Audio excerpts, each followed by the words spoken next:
No escuché muy bajito.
Muy buenas tardes, tengan todos aquí en la audiencia de Revista Masagro.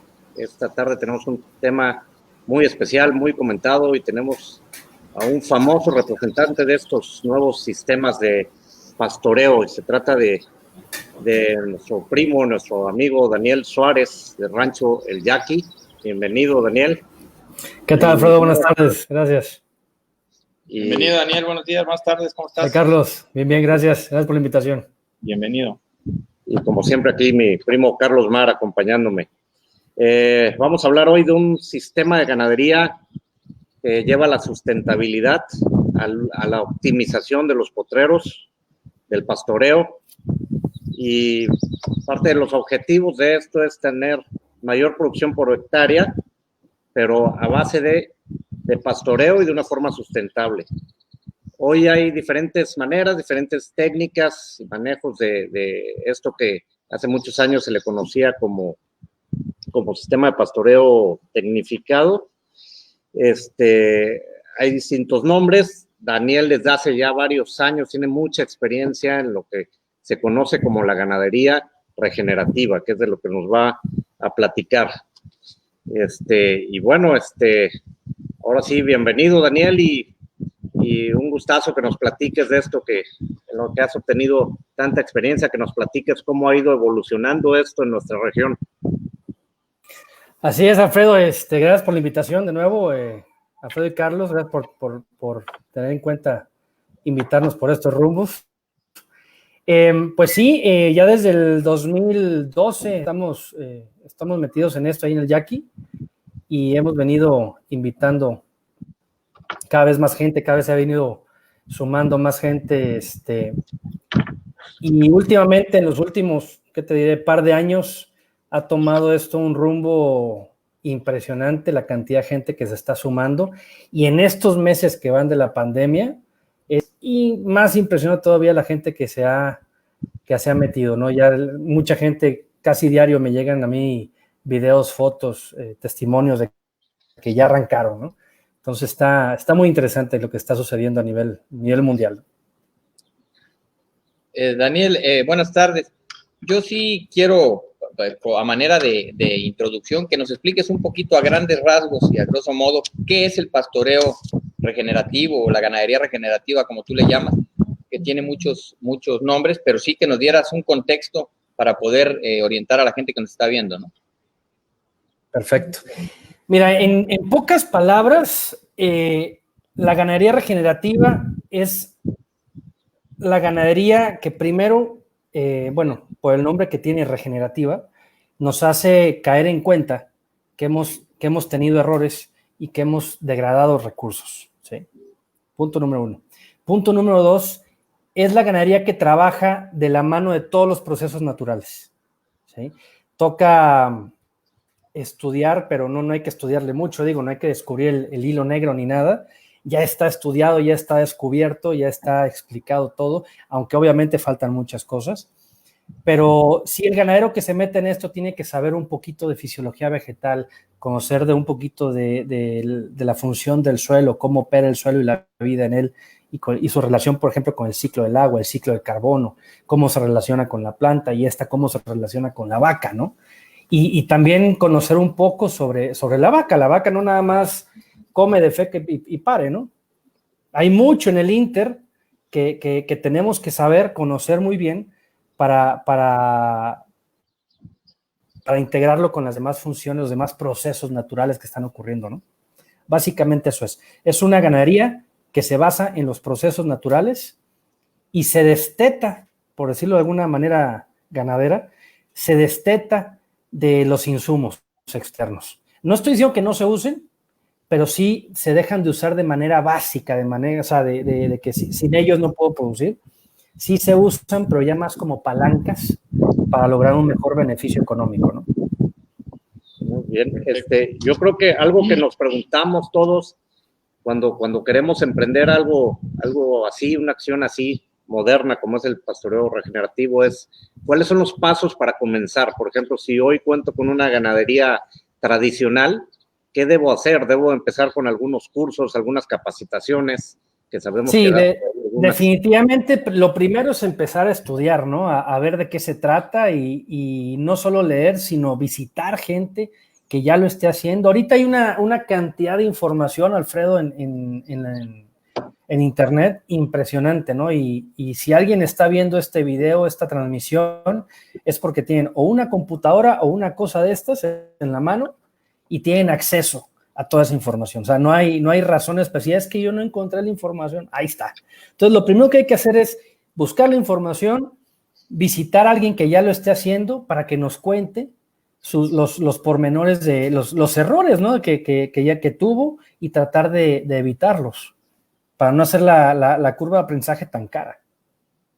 Okay. Fíjate que yo soy un convencido de que lo que se ha perdido y los mitos que ha tenido la ganadería a lo largo de muchos años, de que es un sector contaminante, de que es un sector que tala, yo creo que nosotros hemos hecho a veces las cosas mal y hemos perdido el equilibrio natural. Hoy, con la pandemia, se está viendo que videos que nos mandan que muchos animales han salido, que muchos ecosistemas se han regenerado. Yo creo que parte de esto es la ganadería regenerativa también, ¿no? O sea, el entender que debemos mantener un equilibrio el hacer y en el explotar el ganado, pero también en el ser cuidadosos con el medio ambiente. Entonces, un punto importante de la ganadería regenerativa, yo creo que dentro del manejo, como dices tú, tenemos que enfocarnos también a cuidar el suelo, que es lo que de donde parte la base del alimento del ganado, ¿no? Que es el pasto. Entonces, es que eso es en automático. Sí, me gustaría que nos explicaras un poco el proceso que lleva el suelo para poder regenerarse y cómo lo podemos ayudar nosotros con el ganado, adelantando en la desparasitación, usando productos degradables, o sea, en ese tipo de cosas, ¿no? Sí, aquí el cuidado del medio ambiente es en automático, ¿no? No podemos pretender basar una producción, un modelo productivo que en papel, digamos que en papel, en la teoría, se basa en los procesos naturales y no hacerlo en la práctica, ¿no? No, eso es imposible. Entonces, de entrada, ya en automático cuidamos el medio ambiente. ¿Por qué? Porque tengo que empezar por cuidar la vida de mi suelo, eso es lo primordial, cuidar la vida de mi suelo, porque esa es mi unidad productiva, no es la vaca. Y lo primero que hay que hacer definitivamente es, primero, manejar a la vaca en manada, ¿sí? Como si fuera imagínense un hato salvaje de, no sé, cualquier herbívoro que quieran, ñus, cebras, lo que sea, cómo se manejan en manadas compactas y se van moviendo constantemente, ¿no?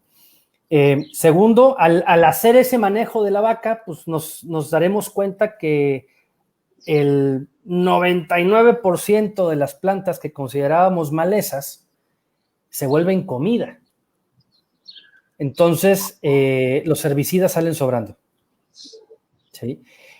Después, conforme va pasando el tiempo, vas teniendo una mejor nutrición del suelo, tienes más infiltración de agua por el mismo efecto de la vaca con la pisada, vas teniendo mejor nutrición del suelo y de la planta por todo el estiércol que va quedando y vas teniendo, por lo tanto, plantas más nutritivas, que poco a poco esas plantas más nutritivas te van a ir nutriendo mejor a la vaca y por lo tanto necesitas menos suplementos alimenticios para ella, externos, ajenos a la hierba o al pasto. Y esa mejor nutrición le hace tener también un mejor sistema inmune, ¿sí? Que la hace poder, no te voy a decir repeler ni quitárselos, pero sí, en algunos casos, por ejemplo, el caso de garrapata, los animales que tienen capacidad de aguantar garrapata, conforme estén más sanos, pues se les van a pegar menos las garrapatas, ¿no? En la casa de todos nosotros, en cada casa estoy seguro que hay una persona que le atacan todos los zancudos y otra persona que no le ataca ningún solo zancudo. Lo mismito pasa con el ganado, ¿no? Y eso es porque hay un nivel ahí de desadaptación, algo hay en ese animal que no le permite estar bien nutrido y por lo tanto es carne de cañón, ¿sí? Entonces, al tener todo desde el suelo hasta arriba, todo bien nutrido, todas esas cadenas alimenticias bien rearmadas, tenemos vacas mejor nutridas, más productivas y que necesitan cada vez menos becas. Y lo que preguntabas, Carlos, específicamente sobre los desparasitantes y eso, pues sí, tenemos que quitarnos a final de cuentas todos estos desparasitantes de mayor efecto. Bueno, todos tienen un efecto negativo en el suelo, ¿no? Porque todos matan algo, ¿no? ¿Y quién nos dice que lo que mata dentro de la barriga de la vaca o en el intestino no va a matar a otros organismos en el suelo? Y si mata organismos en el suelo, pues nos entorpece todos los ciclos minerales, retención de agua y cuanta cosa quieras. Entonces, tenemos que quitarlos, ojalá todos, pero no podemos ser tan drásticos. Sí tenemos que quitar esos productos que hacen más daño, ¿sí? Como es el caso de las ivermectinas y todos sus parientes. ¿Por qué? Porque se quedan en el animal hasta 4 meses dando vueltas, ¿no? Entonces, pues imagínate, si una vaca defeca a diario 25 kilos de estiércol, ¿sí?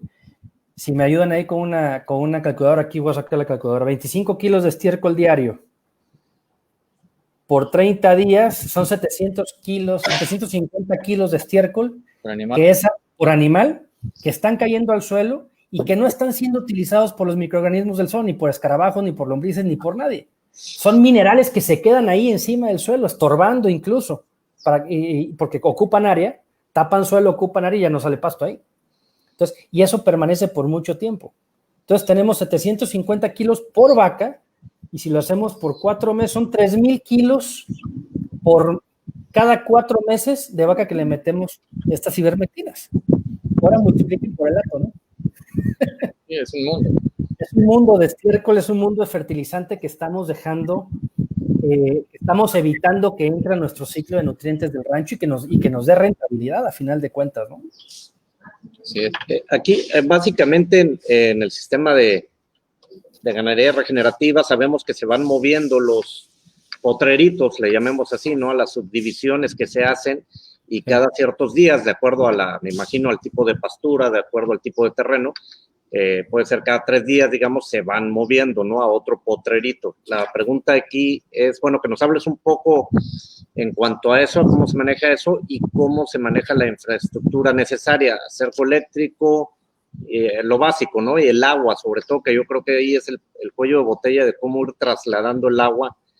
El agua va al ganado, no el ganado va al agua. Tengo entendido que es parte de los conceptos básicos, ¿no? Que nos platiques algo de esa idea también. Sí, mira, Alfredo, cuando yo empecé con esto, yo empecé por así que tal cual como dice el libro, y gasté mucho dinero haciendo una infraestructura que al poco tiempo me di cuenta que no me era funcional al 100%.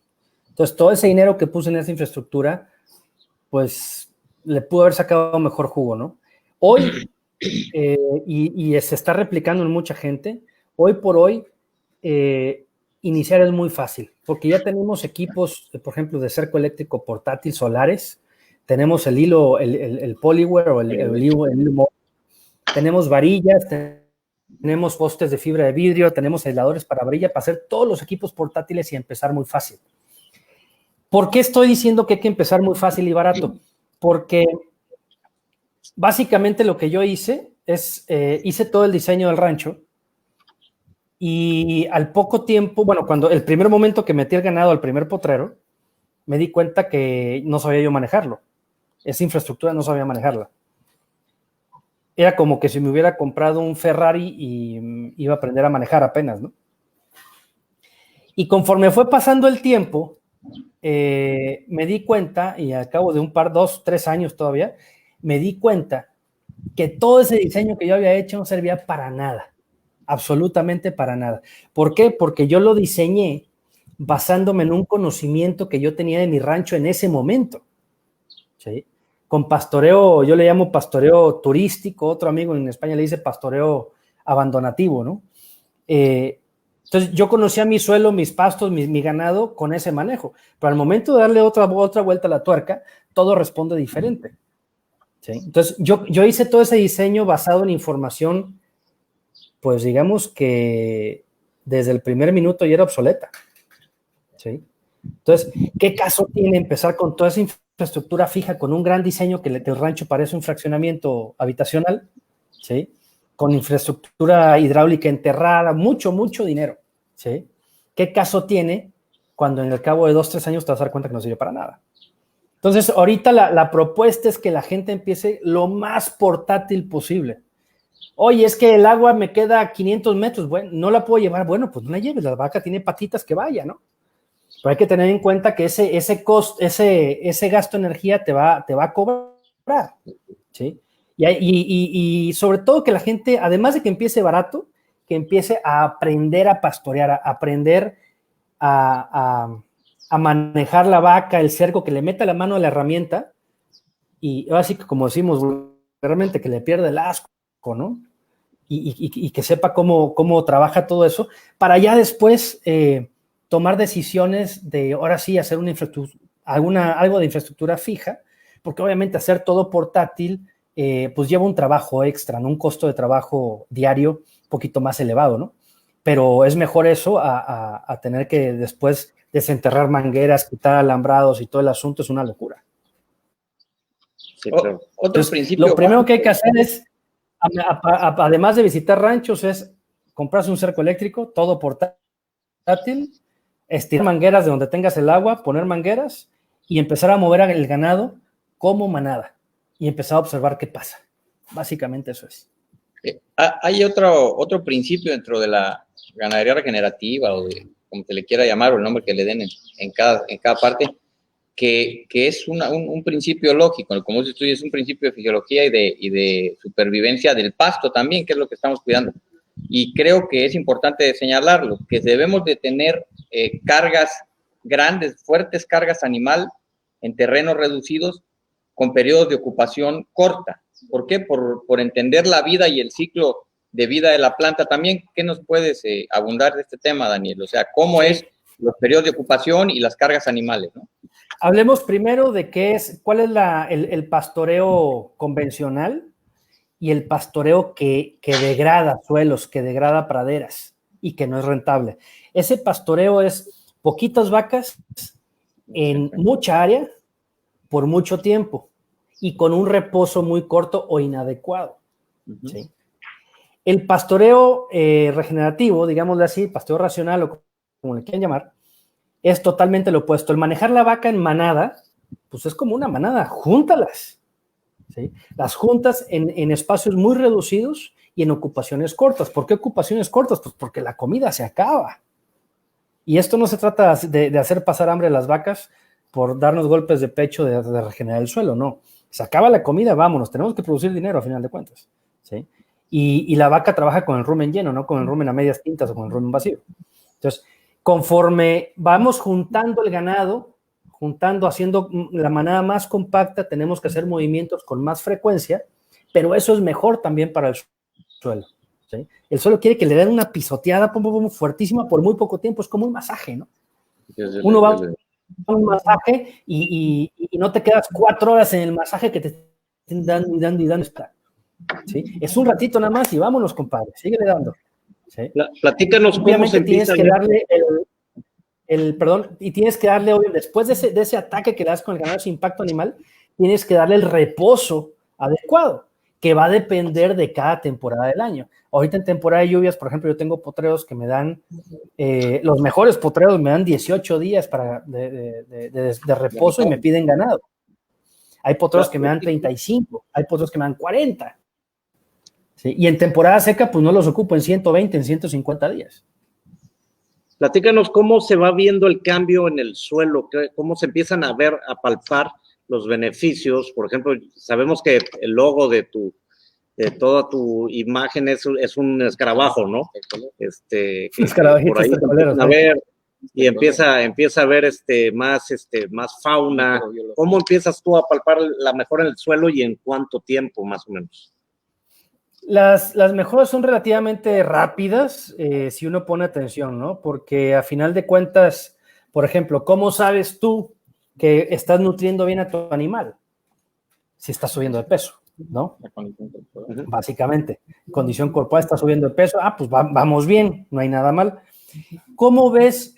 ¿Cuál es digamos que hacer una analogía, cuál es el equivalente a condición corporal, pero del rancho? ¿Sí? Y es la cantidad de forraje que estás produciendo. ¿Sí? En muy poco tiempo, depende también obviamente de la dinámica del ecosistema. No es lo mismo ver los resultados, los tiempos en que se ven resultados aquí en Chiapas a como se ve en Chihuahua. ¿No? Es un ecosistema muy... Se congeló la imagen. Vamos a esperar a Daniel. Vamos a esperar un ratito a que venga Daniel, pero creo que la importancia de este tipo de sistemas nos pueden ayudar mucho, uno, a la conservación del medio ambiente y dos, al incremento de cargas animal en nuestras explotaciones. Totalmente. La carga animal o la capacidad de carga del rancho es el factor número 1 en mover los números de la rentabilidad. Sí. Tenemos que tener gran capacidad de carga para tener muchas vacas para poder ser más rentables. Ya el siguiente rubro en mover los números de la rentabilidad es la fertilidad. Obviamente en hatos de cría, ¿verdad? Es la fertilidad. Después el peso al destete y de último el precio. ¿Sí? Aquí es nada más cuestión de hacer un ejercicio en una hojita de Excel, ir moviendo los diferentes rubros con aumentos, con incrementos normales o posibles, digamos. Digo, nadie le va a poner, no vas a poner un incremento del precio de becerro del 100%, ¿verdad? Sí, sí, pero hay quien dice que ya los precios ya no van a ir más a la alza, que tienden a ir siempre a la baja, entonces la salida a esto es eficientizar costos, ¿no? Que El es volumen, pues claro, porque con el correctamente volumen bajas tus costos fijos, ¿no? A final de cuentas. hay unos paradigmas ahí respecto a estos sistemas que se tienen, muchos tienen extensiones de terreno muy grandes y creo que se nos fue Daniel. Sí, hay extensiones de terreno grandes que ahorita nos va a platicar Daniel, y hay ranchos más pequeños que necesitan optimizar el terreno. El paradigma que existe, ¿no? Y entonces los que tienen ranchos grandes dicen, bueno, yo lo que tengo me sobra terreno, ¿no? Eso es más para ranchos chicos, es un paradigma que se tiene. ¿Qué recomiendas tú a los que tienen grandes extensiones de terreno? ¿Cómo pueden adaptar estas técnicas? Los que tienen grandes ranchos la tienen más fácil, mucho más fácil. Lo que sí tienen que prepararse, y todos, no nada más los de grandes ranchos, también los de chicos, tienen que prepararse para comprar más ganado en muy poco tiempo, porque el rancho se los va a pedir, les va a ofrecer una capacidad de carga mucho mayor. Los que tienen ranchos grandes, obviamente no es así como que compro un cerco eléctrico y me pongo una línea y le doy la vuelta al ganado y listo, ¿no? Obviamente tiene que haber una planeación un poquito más pesada en cuanto al arranque, pero no es que tenga que haber también un diseño completo del rancho que parezca un fraccionamiento, ¿no? Pero sí, de los que tienen ranchos grandes las llevan, van en caballo de hacienda, vaya, porque la ganadería es ahorita como está, necesitas volumen para hacer un negocio rentable, ¿no? O vaya, también pueden diversificar, ¿no? Que eso es otra clave. Oye, Daniel, aquí una pregunta. Hemos visto que en cuanto más se le presiona al suelo, porque es una presión la que le estás metiendo al meterle cargas fuertes al animal, se va desmineralizando. En relación a los minerales y a los micro minerales que necesita el animal para su cuestión reproductiva y para vivir, ¿qué propones tú como complemento del pastoreo en cuanto a la mineralización del ganado? O sea, ¿qué minerales ocupar? ¿Qué tipos de minerales se van perdiendo con las altas cargas? Claro, el composteo es grande, ¿no? El composteo del ganado es grande y eso ayuda mucho a los minerales, pero ¿tú qué has notado en este manejo? Ok, aquí me voy a echar un pasito para atrás para explicar una cosa. Imagínense un suelo totalmente virgen, un rancho virgen que no ha recibido influencia de nada, ¿no? El ecosistema está tal cual evolucionó, con una oferta nutricional, con una presión climática, presión parasitaria X determinada. Y encima de ese suelo hay un animal perfectamente bien adaptado, ¿sí? Que sus requerimientos no sobrepasan la oferta nutricional y tiene capacidad de tolerar la presión climática y la presión parasitaria que le da ese sitio. ¿Ok? Con todas las prácticas que hemos hecho, tanto agrícolas, obviamente de pastoreo, manejo de suelos en general, hemos degradado el suelo, ¿sí? Lo hemos degradado, hemos perdido muchísimo carbono, y más en tropicales que no retienen tanto carbono o materia orgánica, pero lo hacen los suelos de climas templados por el mismo dinamismo del ecosistema. Entonces vamos perdiendo esa nutrición que ofrece el suelo. Tenemos más parásitos porque rompemos esas cadenas alimenticias con todos los herbicidas, fertilizantes y cuanta cosa que le echamos encima. Y además el animal, cuando estamos enfocados en la genética animal, en hacer animales de mayor rendimiento individual, porque creemos que la vaca es nuestro secretaria. Entonces, siempre vamos haciendo animales más pesados que dan más leche y vamos alejando ese animal de la oferta nutricional que tiene nuestro suelo. Entonces, hacemos un animal con mayores requerimientos y por el otro lado reducimos la oferta nutricional y aumentamos la presión climática parasitaria, ¿no? Cuando empezamos a trabajar la ganadería regenerativa, empezamos a mejorar el suelo, ¿sí? Obviamente seguimos dando minerales, seguimos dando todo el asunto que damos normalmente. Vamos mejorando el suelo, poco a poco va habiendo una mejor nutrición para la vaca, ¿sí? Y es una constante, aquí todavía no cambia la genética, es una constante en todos los ranchos. Obviamente no es cuestión de un mes, ¿no? No, es cuestión de años. Va habiendo una reducción en el consumo de sales minerales del ganado, ¿sí? Porque empieza a haber todos los ciclos de nutrientes ahí en el suelo y te empiezan a entregar nutrientes, y la vaca, a final de cuentas, te devuelve el 95% de los nutrientes que tú le das. Lo devuelve al suelo, pues, en estiércol y en orina. Entonces es un mundo lo que devuelve, y es bien poquito lo que usa, ¿sí? Y si a ese suelo le ponemos más vida, más bacterias, microorganismos, micorrizas y todo este asunto que solubilizan la piedra, por así decirlo, van solubilizando y se entregan a la planta, pues en realidad no tienes ningún problema. El asunto de empobrecimiento de suelos en la ganadería y en la agricultura convencional, en realidad no es un empobrecimiento porque le quites nutrientes. En realidad es una pérdida de vida. Y al no haber esa vida, obviamente te acabas los nutrientes que están solubles y ya no hay más solubilización desde la piedra, por así decirlo, vaya, desde la arena, arcilla y limo, no hay más solubilización y obviamente se queda truncado ese ciclo mineral y pues te toca ponerlo todo de fuera. Fíjate que veía el otro día algo muy relacionado a esto.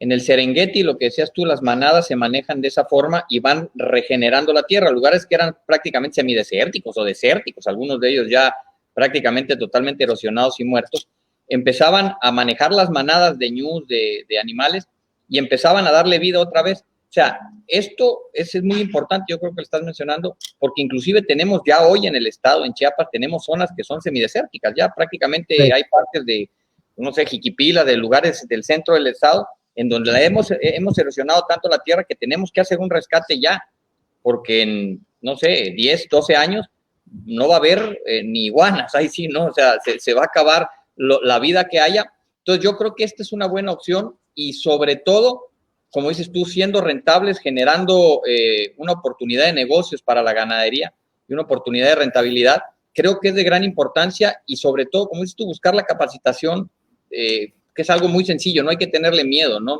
sí. No hay que perder los paradigmas del que es muy difícil, hay que echarlo a andar y si falla uno, pues ¿y sabes qué, Carlos? Es algo bien interesante, porque normalmente la percepción de la gente es que es algo muy difícil, porque se vuelca una cantidad de información nueva de golpe, ¿sí? Y eso intimida a final de cuentas. Y dices, oye, todo esto ahora tengo que saber de fotosíntesis, tengo que saber cómo funciona la raíz de la planta, cómo se relaciona con la micorriza y la bacteria y que el fósforo y toda la vaca viene y lo come y que la saliva y el estiércol y el escarabajito. Es una locura. Mejor ¿sí? Sigo como estoy. Mejor sigo como estoy. Pero a final de cuentas, ya sobre la marcha, es muchísimo más fácil. Es impresionantemente fácil. Yo creo que es darle mucha difusión a estos temas porque definitivamente defienden a la ganadería, ¿no? Que hoy ha sido tan desprestigiada en muchos temas, ¿no? Que es contaminante, que es etcétera. Y bueno, esta es la opción, ¿no? Y esta es la opción que hay que dar a conocer y que capacitar a la gente. Aquí en Chiapas hace unos años se hablaba de un programa de gobierno de reconversión productiva, ¿no? Porque para ir pasando, quitando ganadería y metiendo más agricultura, precisamente por esta fama que nos hemos hecho en la ganadería. Entonces es sumamente importante todo lo que... Pero también la agricultura tiene su cuota, ¿no, Alfredo? Te digo, no es nada más la ganadería. Sí, claro. Y no es el maíz, ¿no? Es cómo producimos todo, ¿no? Dicen en inglés, it's not the cow, it's the how. Si no es el animal, no es el producto, sino cómo lo produces. También hay sistemas mixtos, ¿no? Me imagino que se puede combinar, por ejemplo, tener un sistema regenerativo y también dar granos, ¿no? Pero ya das mucho menos granos. Pues mira, en realidad el dar granos en la vaca no es tan... Cuando tienes un buen sistema ya de pastoreo, ya con los ciclos recuperados y todo el asunto, y tienes un animal bien adaptado encima y funcional, se vuelve totalmente innecesario en realidad. Sí. Okay. Obviamente, si vas a llevar un animal a mostrar o quieres mostrar un lote para venta y quieres ponerlo bonito, pues siempre lavas el carro, ¿no? Esa es la cosa, ¿no? Que el mercado te sigue pidiendo el animalito gordo, ¿no? Quiere su toro nuevo. No, pero es impresionante lo que se logra con animales perfectamente bien adaptados y funcionales, ¿no? Claro. Una condición corporal, lo que uno de mis mentores le llama condición corporal inherente, ¿sí? Una condición corporal llamémoslo así, genética, ¿no? Ganada por sus propios méritos, porque es un animal que está totalmente bien balanceado, digamos así, con la oferta nutricional, tiene la capacidad, o sea, sus requerimientos no están por encima de la oferta nutricional y tiene todos los mecanismos para termorregularse, por ejemplo, por el clima donde esté, ya sea con altas temperaturas o con alta humedad relativa, y tiene toda la capacidad de resistir los parásitos y enfermedades que ahí le atacan, ¿no? Entonces, cuando tú tienes un animal así, se va en caballo de hacienda, es una chulada. ¿Sabes qué? Yo creo que lo que pasa o lo que nos ha pasado a muchos ganaderos o los que tenemos la fortuna de ser ganaderos es que hemos ido copiando modelos que son rentables a lo mejor para otro lado, pero no para acá. Por ejemplo, hemos perdido la capacidad de entender que los ganados son herbívoros. La vaca debe de comer pasto. Y nos hemos enfocado a suplementar las deficiencias en una canoa, y hay veces que les damos hasta sus productos de origen animal, harinas de sangre, que el animal no está hecho para eso. Entonces, yo creo que también hay que entender, como se entiende la función y la vida de las plantas, también entender la función del animal, ¿no? El animal no está hecho para muchas cosas que estamos haciendo actualmente. Entonces, yo también creo que la importancia de esto es algo que actualmente en Chiapas se está empezando a vislumbrar y a ver una lucecita en el camino, pero que va a ir agarrando fuerza con el tiempo, sobre todo por las cuestiones de rentabilidad, ¿no? Sí. Mira, ahí qué bueno que mencionaste eso, porque digo, es parte de los procesos que tenemos que conocer y estimular para hacer una buena ganadería, ¿no? Los procesos dentro del animal. Por aquí tengo una foto, si me permiten buscarla rápidamente. Esta pregunta está buena. Hay una pregunta aquí interesante. Sí, dime. Dice, en cuanto a la eliminación de mal monte, tales como camalote, zarza y cabezón, ¿cuál sería la mejor forma para proceder a eliminarlas sin el uso de pesticidas o algún otro químico? Ok, la zarza específicamente, yo es una de las que sigo considerando malezas en mi rancho, ¿sí? ¿Por qué? Porque tiene esa espinita que es como una uñita que te rasga las ubres, padrísimo, las vacas, y te causa mastitis, te causa problemas, ¿no? Son daños mecánicos muy fuertes. El resto, muy raro, muy raro que haya una planta tóxica que te pueda afectar. Y si lo ubicas y si hay un banco de esa planta, pues vas y le echas machetito antes y listo. El control es prácticamente con machetes, a lo que iba yo. Control mecánico, básicamente muy sencillo. Y como trabajas potreitos chiquititos por día, o sea, ese potrero es el que tienes que trabajar, o el del día siguiente, ¿no? Y son chambas muy sencillas. Yo lo que hago, por ejemplo, con la zarza, es que no la toco, meto el ganado llega, se mete por todos lados, comen parte, no te voy a decir que la dejan pelona, en algunos casos sí, otros casos no, pero comen algo de las hojas, se comen las puntitas donde viene creciendo la planta, pero me limpian todo abajo, entonces me hacen el 90% del trabajo que tengo que hacer ahí. Después de que se van las vacas, ya sea, depende del tamaño del banco de zarza, meto gente o meto tractor con una chapeadora, ¿sí? Y listo, no aplico nada. Me espero a que el pasto me diga que ya quiere las vacas, ¿sí? Vuelvo a meter las vacas, pero como la zarza viene todavía muy chiquita, es más lenta que el pasto, ¿sí? Viene muy chiquita, las vacas, se la comen completita.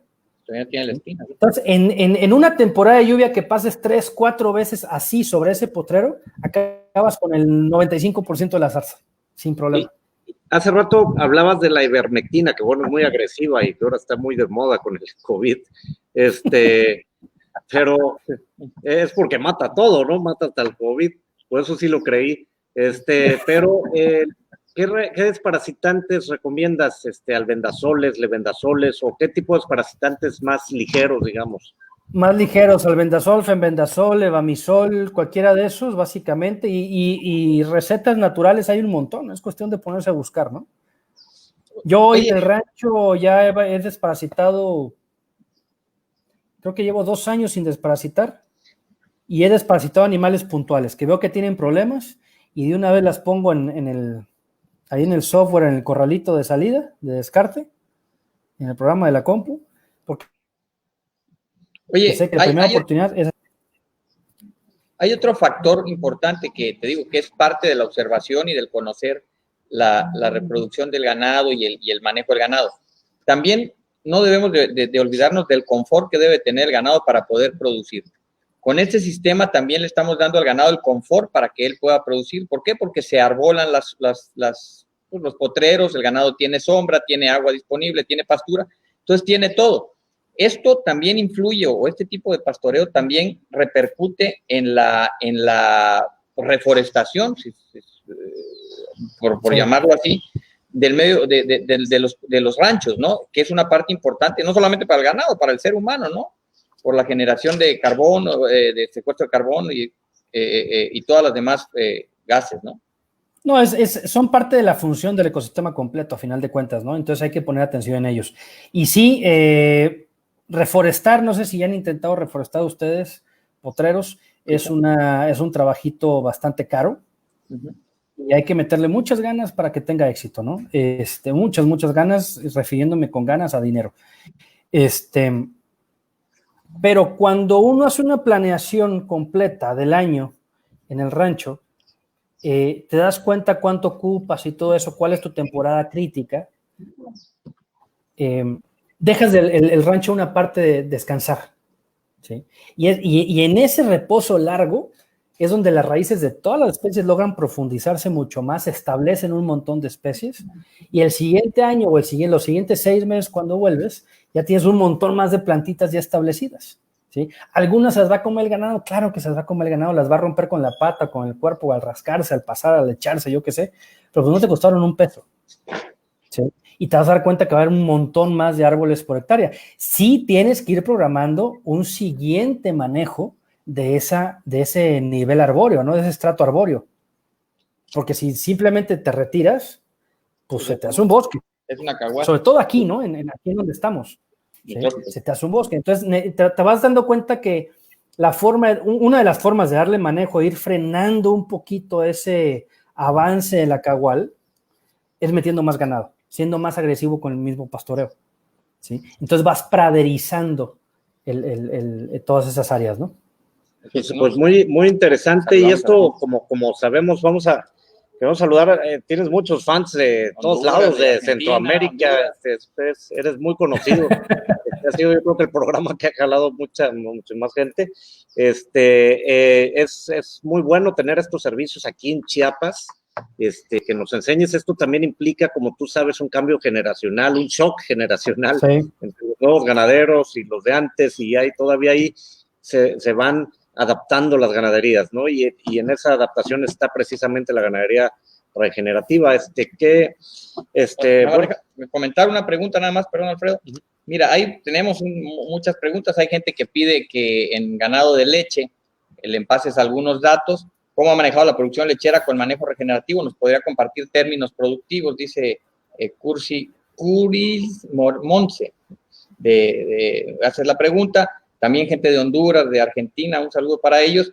Y sobre todo, pues el tiempo ya ves que es lo que nos mata y tenemos un tiempo medido. Pero sí nos interesaría, sobre todo, Daniel, es ver la gente que esté interesada en esto. Yo creo que inclusive a lo mejor te invitamos en una posterior fecha para que sigamos ahondando en el tema, pero sí que la gente que esté interesada en esto empiece a buscar información pues en páginas tuyas, en páginas de la revista Más Agro, que vamos a estar dando información más a detalle de esto. Igual nos vas a poder acompañar a escribir algún artículo, te vamos a invitar a que, claro, nos ayudes a escribir algún artículo para la revista y poder abundar a la gente que le interesa el tema, para que nos des tus redes y la gente se pueda contactar. Claro que sí, Carlos. Bueno, pueden encontrar toda la información que estoy distribuyendo en la página web www.ganaderiaregenerativa.com. Ahí tienen acceso a un montón de cosas. Está también el canal de YouTube, está el podcast, lo encuentran todo ahí, los enlaces ahí en la página, en la pestaña de recursos.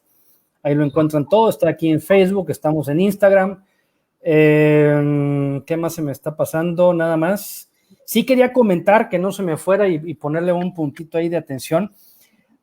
Quería decirles que estoy haciendo desde el mes de abril un proyecto que se llama Regenerando Ando, y es un directorio mundial de ganaderos regenerativos, ¿sí? Gente que ya está haciendo algo. Así lleve un día, Así lleve un día que ya esté empezando a probar, bienvenido, hay que darse de alta.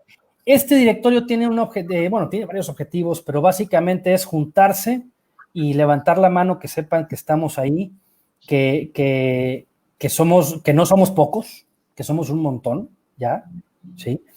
Y sobre todo, para que si un ganadero quiere empezar, pues se meta al mapa y ver quién está aquí cerca de mí, ¿no? Punto número 1. Y punto número 2, no nos olvidemos que somos productores de alimentos, ¿sí? Y tenemos que hablarle, tenemos que educar, tenemos que convencer al consumidor de lo que estamos produciendo. Entonces, también ese mapa le va a servir a esas comunidades de consumidores, llamémosles responsables, o que ya están un poquito más preocupados por su salud o por el medio ambiente, por lo que sea, para que encuentren proyectos que les ofrezcan ya algo, ¿no? Y que lleguen y les apoyen y les compren. Que necesitamos que el consumidor también jale el hilo que nosotros estamos empujando. Muy bien, Daniel, pues muchísimas gracias. Seguramente vamos a tener una segunda sesión por ahí contigo, una revancha. Vamos a tener una cápsula para presentar el próximo tema sobre seguridad alimentaria. Muchas gracias, Daniel, y que tengas muy buenas tardes. Muchas gracias. Estamos pendientes. Listo. Olá, amigos de Más Agro TV. En la siguiente cápsula se aborda el tema de la seguridad alimentaria en México. Aunque suene absurdo, México es el principal país importador de maíz, pese que a origem de esta espécie es justamente mexicano. Escuchemos a uno de nuestros consejeros editoriales, el Dr. Arsenio Gutierrez, hablarnos del tema.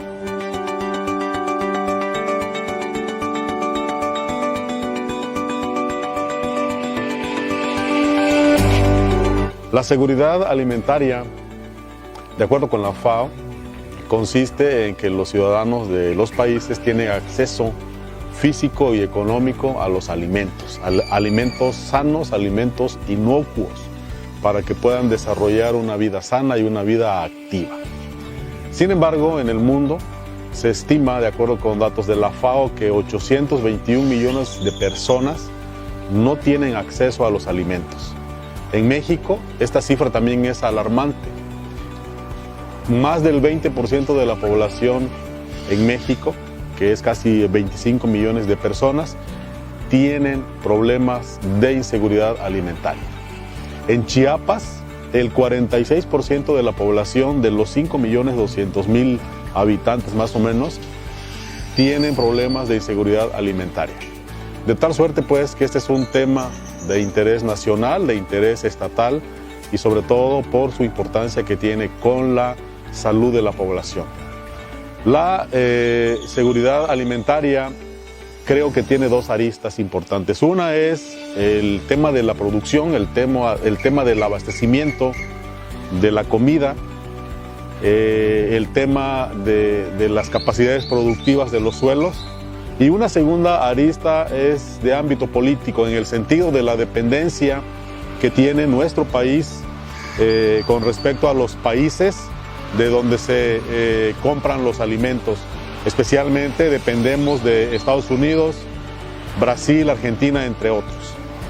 En los últimos años, nuestro país ha comprado alimentos cada vez más y más en volumen, particularmente de aquellos alimentos que creo que son estratégicos para nuestro país. Estoy hablando del maíz, del arroz, de tilapia incluso, de trigo, leche. En ese sentido, es importante impulsar políticas públicas, articular todos los esfuerzos en materia de producción, pero también en materia de generar empleos, porque la inseguridad alimentaria se acentúa más en las zonas rurales del país y desafortunadamente en el lado sur de México. En ese sentido, algunas de las estrategias que pueden impulsarse en Chiapas es utilizar la biodiversidad como una estrategia, pues, para la producción de alimentos. Chiapas se caracteriza por su biodiversidad, que es amplia, es abundante, pero que poco se ha logrado incorporar en los esquemas de producción. Por ejemplo, estoy hablando de cultivos como el ramón, el mujú. En términos de organización, se tiene que trabajar fuerte en la formación de clústeres para atacar el tema del minifundio, y en términos de la productividad se tiene que desarrollar estrategias de acompañamiento hacia los productores, precisamente para elevar los niveles de productividad que en Chiapas son realmente muy bajos.